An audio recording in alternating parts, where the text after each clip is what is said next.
All right, welcome back to Grimerica Outlawed. We have Dr. Jeff Gross with us. He's the founder of Celebrate, the stem cell whisperer, stem cell activation, regenerative medicine. He's a pioneer in this field, and we're looking forward to chatting with you about all this. The stem cell whisperer. I wasn't sure if you'd have that in your title or not, or if it was It's kind of a real stuck. nickname. Yeah. Welcome. Thank you. Yeah, thanks for having me, guys. It's great to be here. Yeah, this is gonna be fun. We love chatting with you health and wellness innovators in the United States, and of course in Canada too, but it's just a little bit of a different environment up here with that kind of stuff. I Um, understand that. yeah, Yeah, I have some patients, clients from Canada, and they tell me about it. So we're yeah. happy to help Canadians and Americans alike. And you're in Vegas, right? So We're in London. Yeah. you have lots of Canadians coming. So what kind of stuff would the Canadians come down for? Well, they come down first of all maybe to warm up a little bit for part of the year. Secondly, for hockey games because we have a pretty darn good hockey team down here. So we've had some real good competition from the Canadian teams, and that's always fun to see. But for things I have, they're looking for alternatives, looking for access to things that they may not be able to get their hands on at home in Canada. And these might be stem cell or regenerative biologics. They might be peptides. They might be, cutting edge approaches to longevity and cancer and other things. And Vegas is an easy one to get to, I think, right? Because it seems like Vegas is always one of the cheapest airports to fly to, at least from where I am. Like it's like almost every other airport in America is more expensive than Las Vegas. It's like flying to the Azores. It seems like there's some sort of subsidization there, right? I don't know if the state is subsidizing flights or the airlines to a certain extent so they can attract people, but I know the Azores does that. The government of Portugal pays, I don't know what they're paying or if they're just not taxing them or what they're doing, but it makes it like a lot more affordable to fly to than someplace comparable. I wouldn't be surprised. The casino industry wants to bring people to Las Vegas, right? Even though you don't have to come to Las Vegas to gamble anymore, you can gamble from your cell phone. But I'm sure there's some type of joint venture to keep those flights or gate fees or however they do it or taxes, manageable. You're muted, Graham. Sorry about that. There's no trend on Canadian. Like I was wondering if there was a trend on stuff that Canadians kind of need from you. It's just the full gamut. Like they could be coming down for whatever you provide, kind of. Well, so my observation is, and this isn't scientific published fact, but is that there's a real difficulty in having access to like just getting a diagnosis, getting imaging like MRIs and things, or they get in line for a knee replacement and we'll see in a year and a half type of thing. So I think it's more of just getting treated without delay, getting figured out and treated. Yeah, that makes sense. So and then I guess what you're saying also is that some of your therapies might stop somebody from having to get a knee replacement, like instead of that's going the goal. To that level of surgery, the goal is to maybe regenerate some cells. So that's not only the goal, that is the observation, and that is there's medical evidence behind that. What we do is based on some really good research out of Europe that has 15-year follow-up data. So we're not doing anything new. It's just newish to North America because we're so suppressed, at least here in the States, we're so suppressed because the influences from big pharma and big implant industries who make, artificial knees and spinal rods and screws and things. Wow, really? I never even thought that would be a thing. Oh yeah. I guess it's just this industry gets in everywhere. How do you deal with drives? How do you deal with someone coming down from Canada that doesn't have, say, their stem cells? Are you guys able to? We were talking to someone that was doing, it seemed like a version of prolotherapy where they were able to make some stem cells. Are you guys involved in that, or because they have to be your stem cells, don't they, or do they not have to be? No, they don't have to be.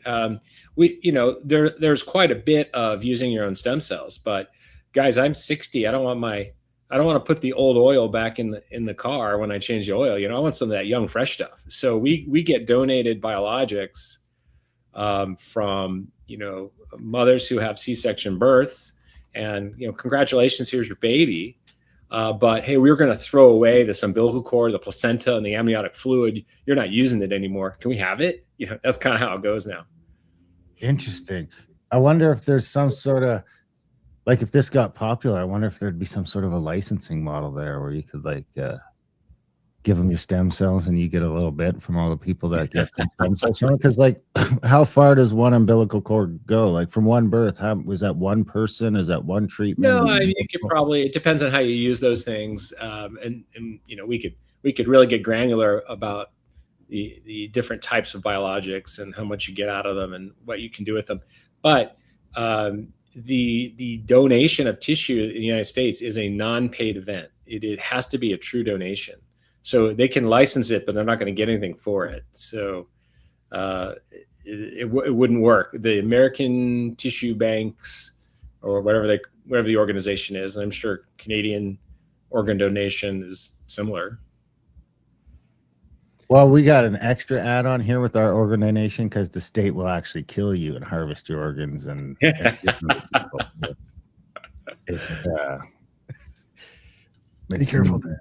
Yeah, be careful, or you're next on that list. You just got moved up. I mean, they seem to be. We just had an interesting thing in Canada where they got the first mental illness person. There's a huge uproar in BC because it's not supposed to be legal yet, and they did it against the family's wishes. And I think we finally just got like a mention from your guys's State Department where it's like, what are you guys doing up there?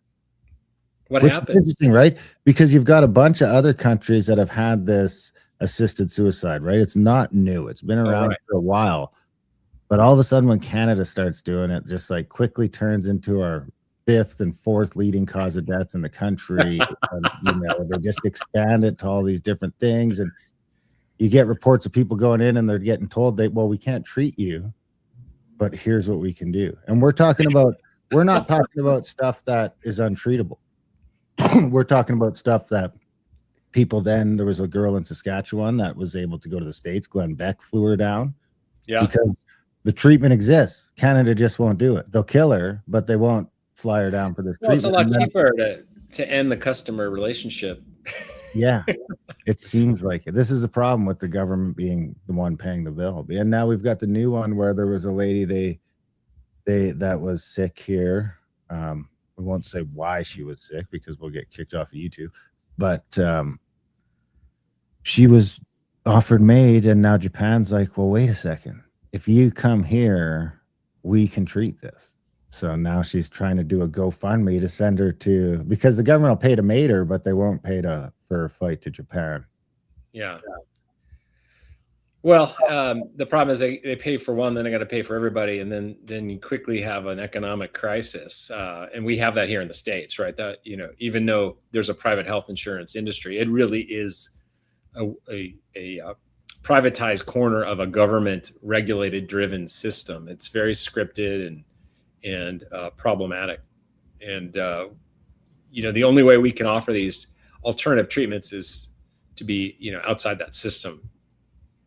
So out of pocket, probably not. Are you? Yeah, but they've come way down in cost. In the biologics are very competitive now. There are tons of suppliers who are accredited and approved by the government agencies for how they handle the tissues, how they test it, how they document it.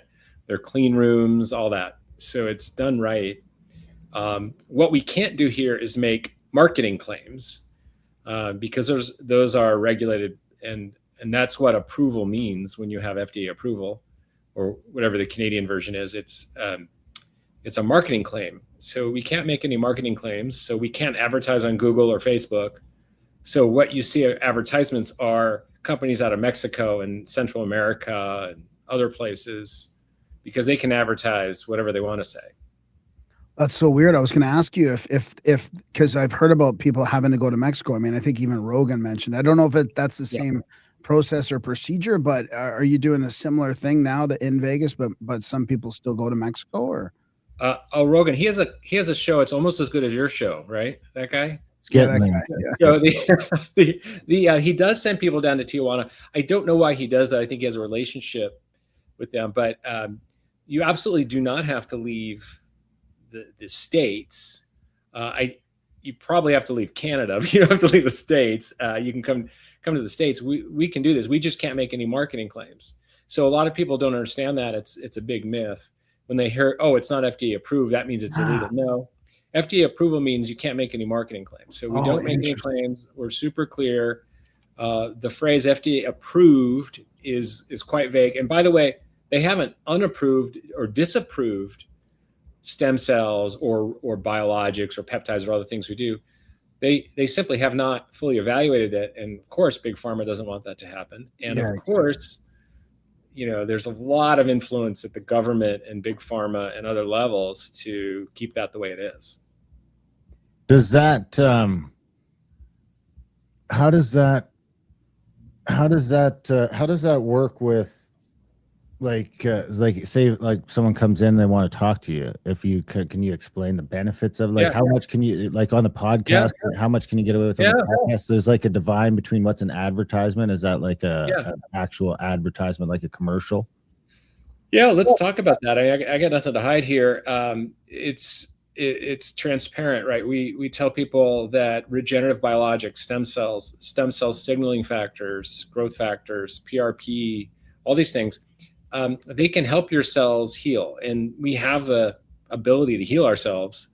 As we get older, we don't do it as well. So the strategy here is to use these, very young biologics to get a little reminder of how it is to heal at a younger level, how to activate our healing system in a youthful clip.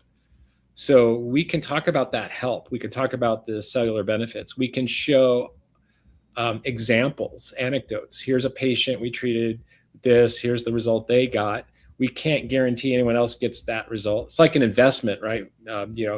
Past performance does not guarantee future results. We can show medical journal articles, evidence. That's medical evidence. We can do that all day long. That's the same evidence we would hope that the FDA will look at when they do take up these matters. But that's a heavily influenced system. So you might ask the question, why haven't they? Why haven't they looked at this? Because there are people that don't want them to. Well, yeah, I mean, it's pretty obvious at this point. Well, except that, I was going to ask, do you think that Maha and Kennedy are changing these things? I mean, they did flip upside down the food pyramid, and the kids' vaccine schedule seems to be less pressure on the schedule. I mean, things are happening there. Not as fast enough for most people in our community, but it's fast enough for Darren and I, because we're quite shocked that actually anything is happening. So we're kind of just happy with what results. I don't want to speak for Darren, but I'm just happy with what's happened so far, because I think that's a lot that's happened in a year. And I feel like they're moving towards helping these alternative things. Yeah. I concur with you. I am glad to see action in the right direction. What we have, though, I have a lot of colleagues in the space who are happy that there's hope for, us. One way we protect patients under the Hippocratic Oath is make things available to them that can help them, right? So we hate when those are suppressed. We hate when good information is suppressed. But what we're seeing is that at the high level, you've got, Robert F. Kennedy Jr. and his group, and they're making these changes. But the low-level FDA bureaucrats are still behaving like the old administration. My colleagues are still getting warning letters about marketing claims and stuff like that. So until that's fixed, from the top down, not just the top, we're still going to have challenges. Yeah, right. Is there any evidence of ancient cultures doing this? You doing anything with the umbilical cord or placenta or anything like that? Is it like a natural thing where they're eating it or digesting it or doing things like that? Yeah, I mean, the placenta has been a medicinal thing in the Amazon area. They'll take a placenta, they'll dry it out, they'll powder it, and they'll use it as a healing salve. We see that in other cultures too around the world, where people will eat the placenta. You can buy placental caps. I don't think they're human, but like capsules of bovine, cow placenta, which have healing properties because they probably have growth factors that's re-stimulate some of the more useful healing that do cross over to human. So, we see health benefits from things like colostrum and bone marrow and bone broth. Those things go back, to ancient times that have healing properties. We probably didn't know why, but now we do. Yeah. I was wondering how they figured that out. Eating your first placenta, I mean, bone broth is different because you're kind of making a soup or something out of the bones. You're kind of boiling all the meat off the bones, but right. So, it is just interesting because when you talk about using younger, I mean, it just with the whole, it kind of makes you think of where some of this, and I'm not saying that anyone doing stem cells is doing this, but it just kind of slides into this sort of this old myth of like vampirism and young blood, and stuff like that. It's like right into that, and it seems like this adrenochrome stuff that people talk about is almost like the next level of stem cells. Yes, and that's probably what these people and vampires are doing and getting is the healing benefits of young blood. Same with the healing benefits of young organs like adrenochrome, right? So we see this now in the peptide area. We have what are called bioregulators, or the small peptides that are identified from animal organs, different glands that have these youthful, healthy signaling factors that we as inflamed humans exposed to the modern world, aren't as good about at the cellular level. So we need that help. So that's why we're seeing benefits in the peptide realm. What is the main application for this? I think when Rogan did it, it was his knee.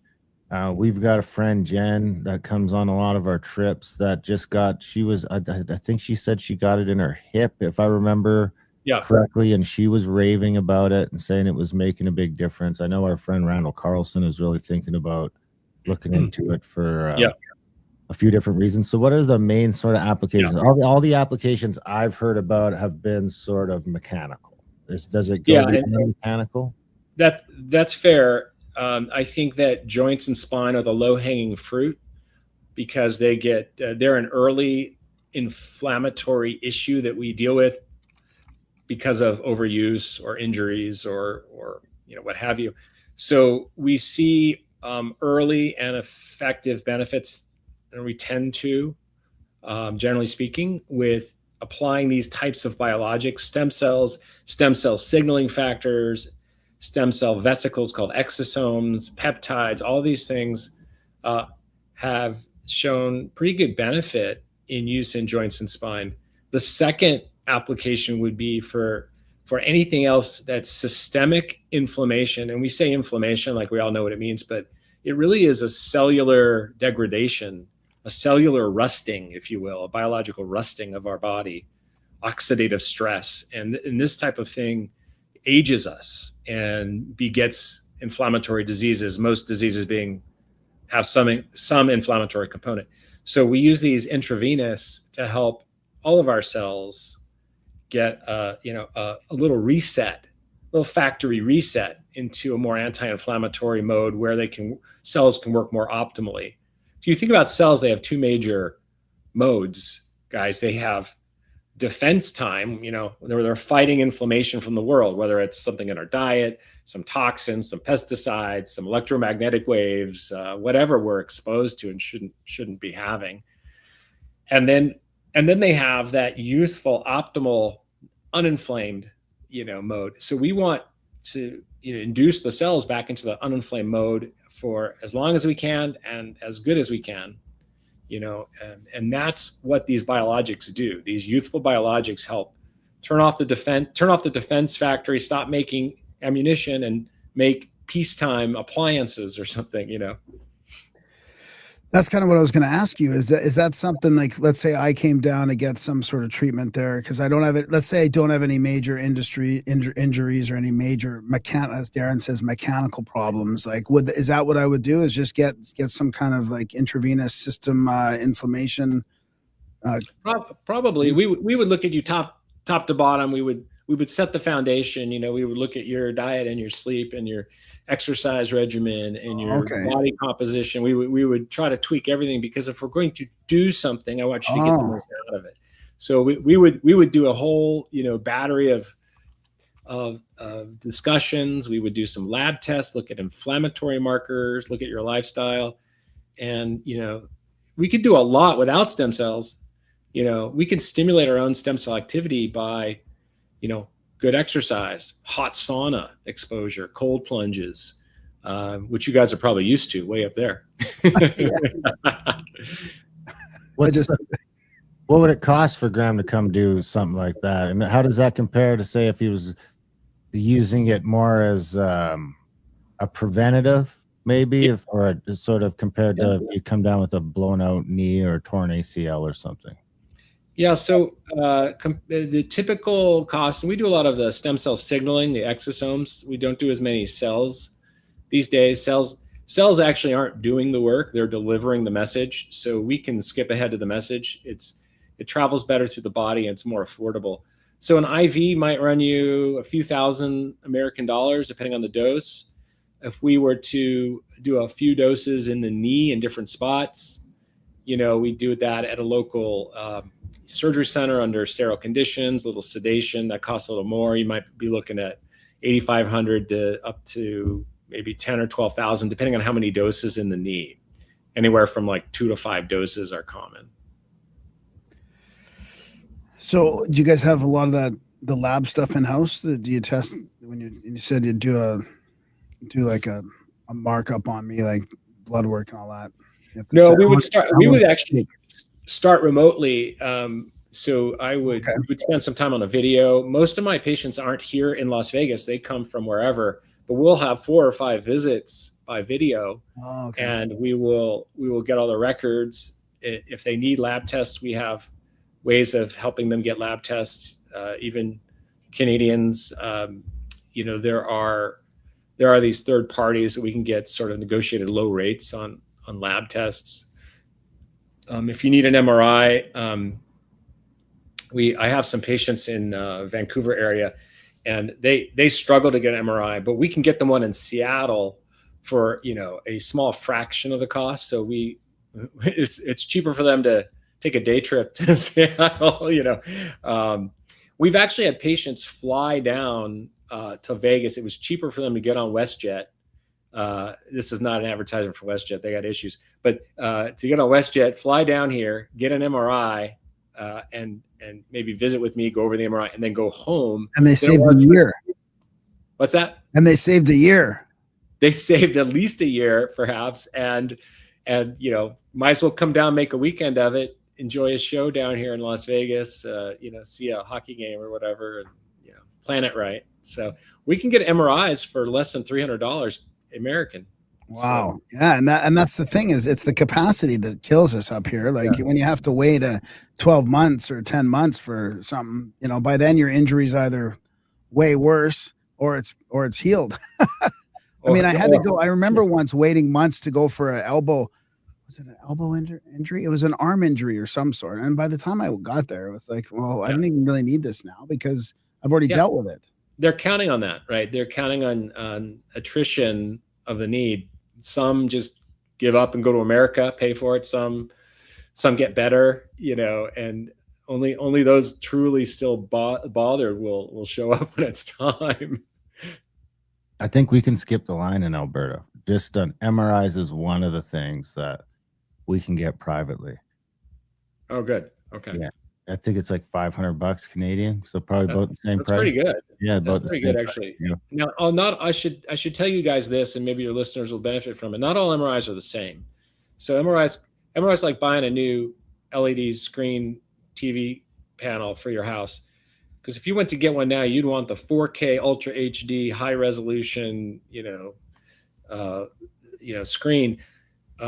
There are MRIs out there that look like an old static TV, the old fashioned tube TV. So you really have to order a 3 Tesla, which is the magnetic field strength. And there are some bells and whistles you can add on at no additional charge, but you got to know the kids say, if you know, it's one of those things. So you gotta know how to get it. So make sure if you're going to get an MRI that you talk to someone that can really tweak the imaging. MRI has amazing ability if you know how to get that out of the machine.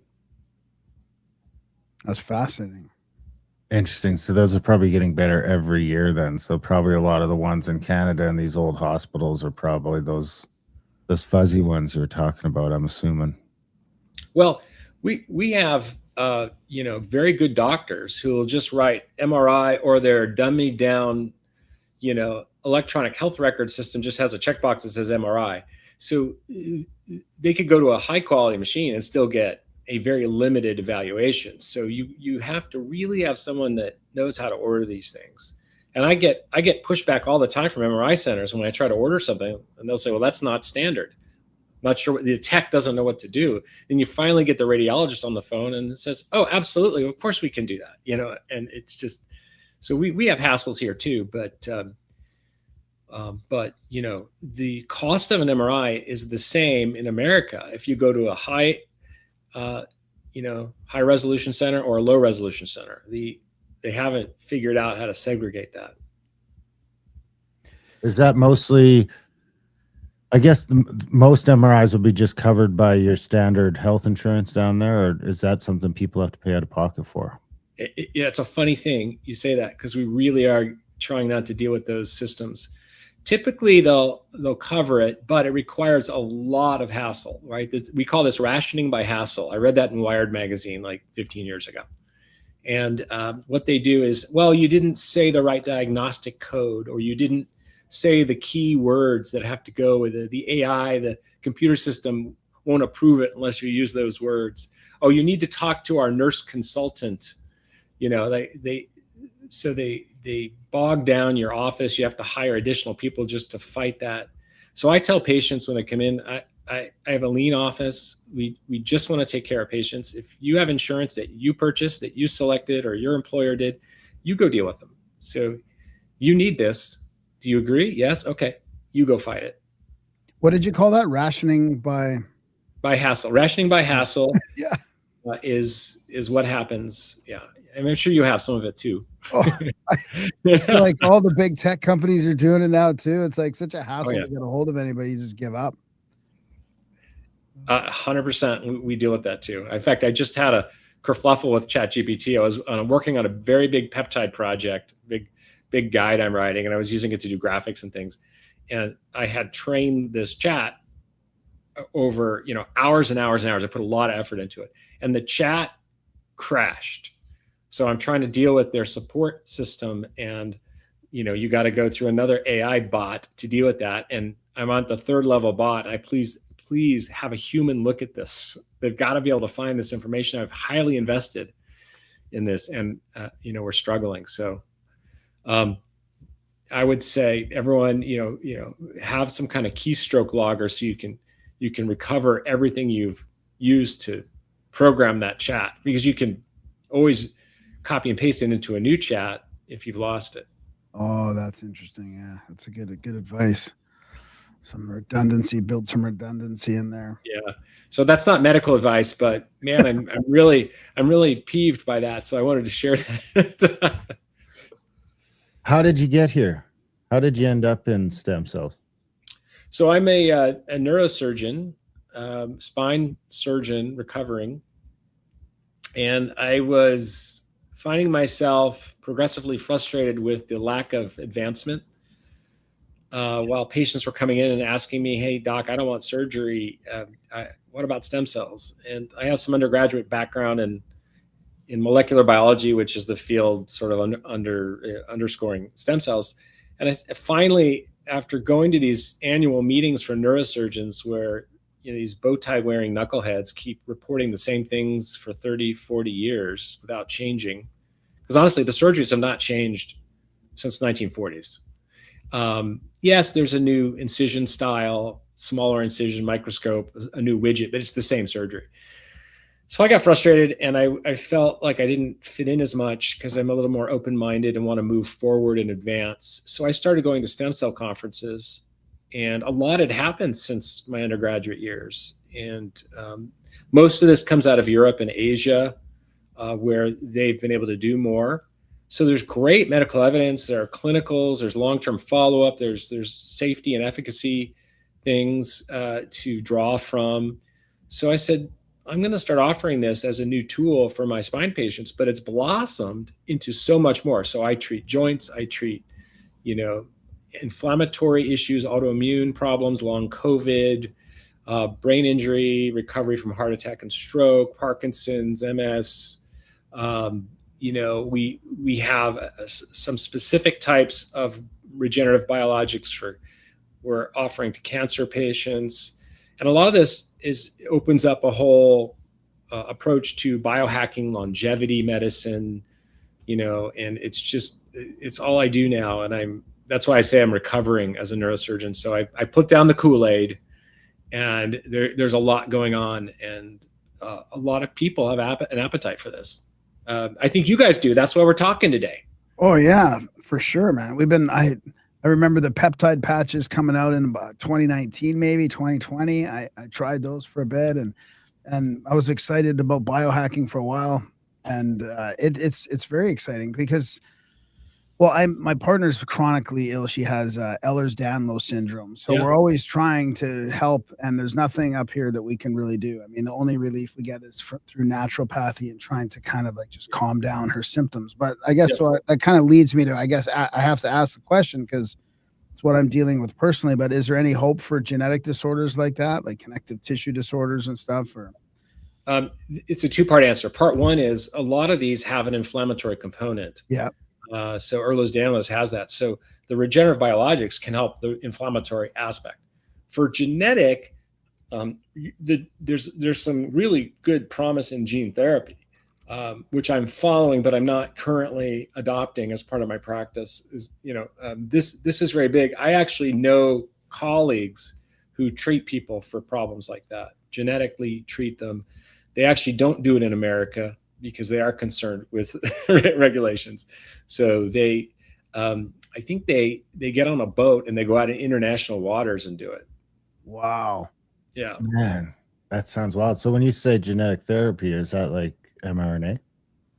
No, I think we're talking about CRISPR technology, where you actually snip out the bad gene and you snip in the one it should have had in the first place. We got a question in the chat from one of our regulars, Rob. He's here just about every show. He asks about MS. Yeah, MS is an inflammatory autoimmune problem of the nervous system, typically the brain, but can involve the spinal cord, so central nervous system. And we have seen situations where we can suppress the inflammation, so it suppresses the damage. And we have seen reduced flare-ups without some of these pharmaceuticals, because the pharmaceuticals can sometimes suppress the immune system and cause other issues too, and can backfire. You suppress the immune system, and then you can actually have more flare-ups. So flare-ups are bad because you get an area of damage to the nervous system every time you have a flare-up. So we've got some benefits there. This is based on medical evidence. You can research this. You go to any good browser and search MS stem cells or MS exosomes, and you'll find the research out there, and it's got some improvement. So we have patients with that. Interesting thing about neurologic delivery of regenerative biologics, it's one of the best ways to do it is through nasal spray. So you don't even have to have an IV. We aren't really injecting into the nervous system. We aren't injecting into the brain. We aren't injecting into the spinal sac like a spinal tap so much anymore. We're doing nasal spray and getting some great results. Yeah. So it's exosomes directly there. Yeah. And they find where they need to go. And well, they're so small, they get up through the back of the sinuses into the ganglia in the back of there and up through the cribriform plate, which is where the little fibers for smell go up into the brain. So the brain gets great uptake in that mechanism. And the exosomes are, nano-sized. So they're much smaller than cells. Cells have trouble getting up there. Although I just read a paper on Muse stem cells that can travel through nasal spray. And that's sort of some coming technology of even more powerful stem cells called Muse, if you haven't heard of those yet. We're seeing all kinds of great recovery from traumatic brain injury. We have some athletes that have concussions.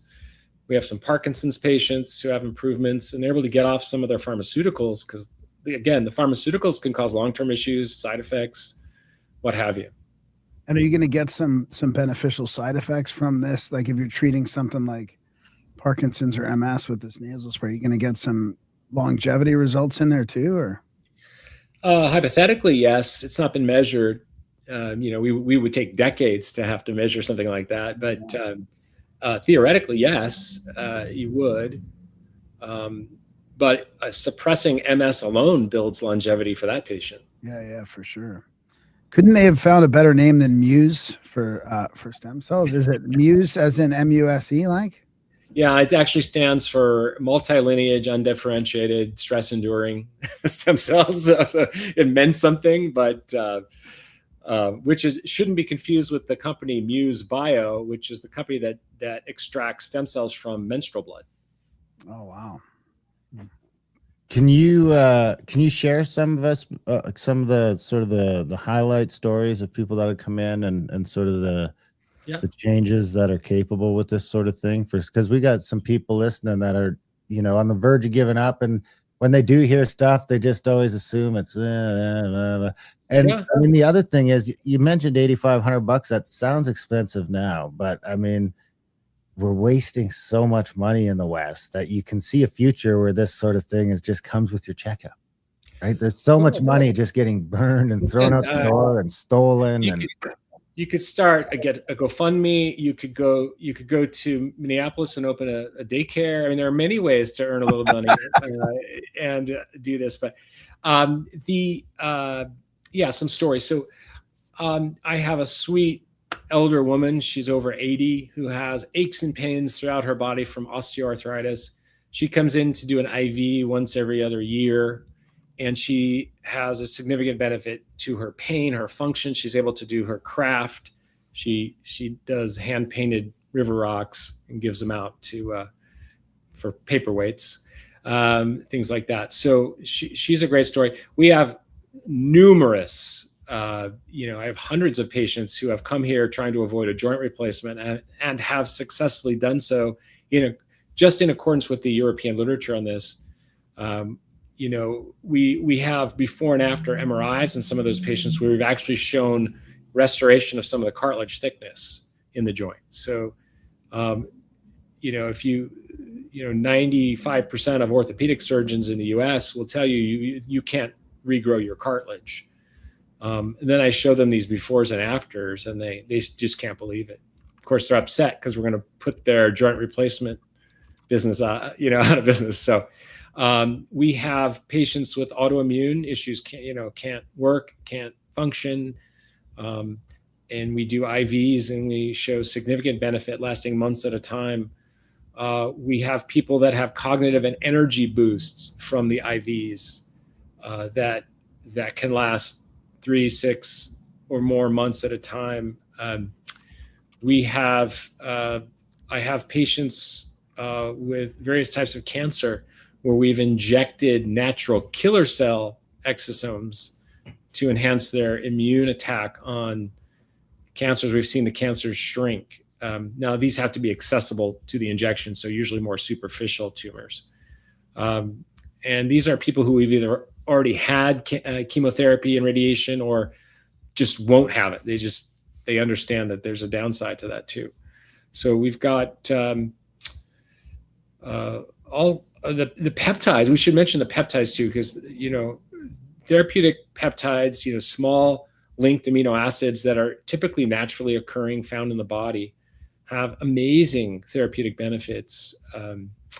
And whether it's a Wolverine protocol to help heal, like the professional athletes use, that has a couple peptides. One's called BPC 157 for body protection compound, which is found in stomach, gastric juice, and TB 500, which is, from the thymus gland, is really great for energy, restoring, injuries, recovering. My wife and I use it strategically. If we take the kids to Disneyland, the grandkids too. And we've got 3 days in a row of 25,000 steps. We're taking that every night, so we can go hard the next day, and we'll outpace our kids. So we should not miss out on what's a blossoming area. Is this peptide therapeutics?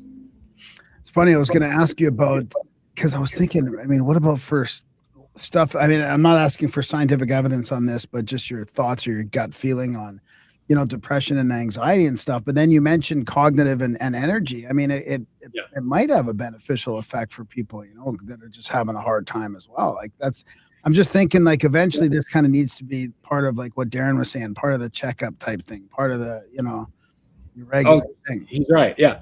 No, we're seeing, benefits. There are some wonderful peptides restoring mitochondrial function and neurotransmitter balance for people with mood disorders, depression, anxiety, things like that. Wow. We also see some benefit in suppressing neurological inflammation, and that comes from the exosomes, the nasal sprays we're doing, things like that. So there are ways to naturally, biologically tweak that system without the downside of the pharmaceuticals, which can be very dulling and have all kinds of side effects. Yeah, exactly. Wow. So what do you see for the future of this industry then?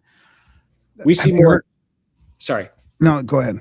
We see more tissue-specific biologics. So, in fact, I just ordered my first batch of skin, scalp, follicle exosomes. So they'll have a cargo of biomolecules, of mRNAs, microRNAs, and growth factors and peptides that are more specific for growing hair. So we'll inject the scalp with these and have some hair restoration for thinning hair, better than we will with the generic stem cell exosomes, which we use now. So we'll have those for neurologic sense. So even a better neurologic response, hopefully, from the neurologic specific exosomes. So that's, I think, where we're headed in the next couple of years, starting now, is these tissue specific, cargo specific, things like that. This is growing. The goal here is to put surgeries and pharmaceuticals as a last option and use more natural biological approaches first when there is a reasonable medical and scientific basis, right? Some good research somewhere. Do you have any future where these could be like vitamins almost, where you get your jar monthly and it's got some peptides and some stem cells in there, and it's just sort of a thing you take every day? Look at that.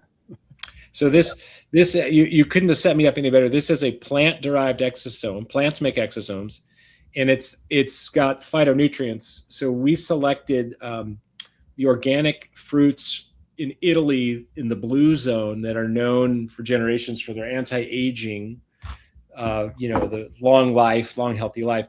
So this is like citrus fruits, mango, papaya, things like that. And we have a lab in Italy that can extract the exosomes. So plants deliver those phytonutrients, the quercetin, the fisetin, the glutathione, all the B vitamins except B12, vitamin C and others. They package them in exosomes, which is kind of a liposome. If you've heard of liposomal vitamins, they have a better cellular delivery. So nature figured this out in an exosome, and they survive digestion and get into our bloodstream at 700 to 4,500 times the delivery of a regular supplement. So, why haven't we done this for years? Yeah. It's because it was very difficult to extract the exosomes. We finally have technology at scale. So we call this is our first product. We call it Longevex for longevity exosomes.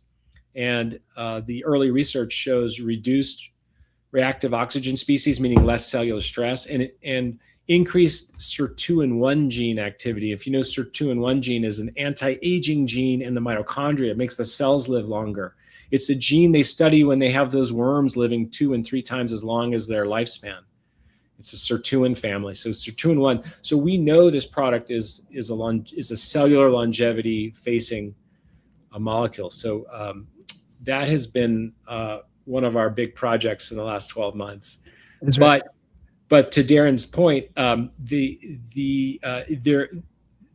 leaving tomorrow actually to go to a health tech. I'm speaking at a health tech event in San Francisco, and my talk is a wish list, to software, hardware developers. And one of the items is a kitchen appliance that will, measure your Apple Watch, your wearables, your health tech, and decide what peptides you need for the day. Wow. And it'll construct your blend, and it will give you a little cocktail for injection. So, and you can do all that non-invasive.